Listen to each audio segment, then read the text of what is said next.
তুই বলে জায়গা যেমন কিনা লাইছস, আমরা তোর কলেজের বন্ধু, আমি করে জানাইলি না, কাজটা কি ঠিক হইলো?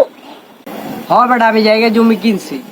এই বেটা কই কিনছস, গুলশান নাকি বানালি? আমি করে একটু জানাইলি না বেটা? এই বেটা, আমি ওইসব ফকিনি জায়গায় জায়গা কিনবো?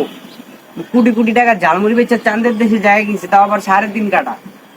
এই বেটা চাপ আমার একটা লিমিট থাকে, তুই তো লিমিটই ক্রস করে রয়েছিস। লিমিট বেটা আমি ক্রস করছি?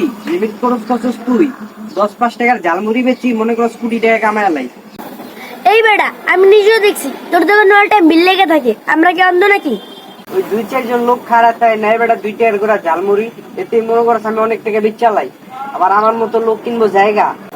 শোন, অনেকেই অনেক কথা কয়, 2-4 জন লোক দাঁড়ায় থাকে আমার দোকানে, এতেই তোরা মনে করস আমি অনেক টাকা কামায় লাই।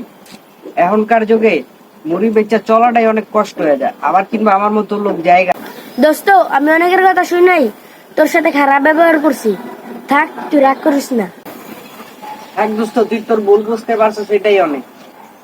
দোস্ত সন্ধ্যা হয়ে গেছে, আমি বাসায় যাই গা। আচ্ছা। ভালো থাকিস। অনেকেই অনেক কথা বলে, যার জায়গায় যে আছে তার কষ্টটা সেই বোঝে, অন্য কেউ বোঝে না।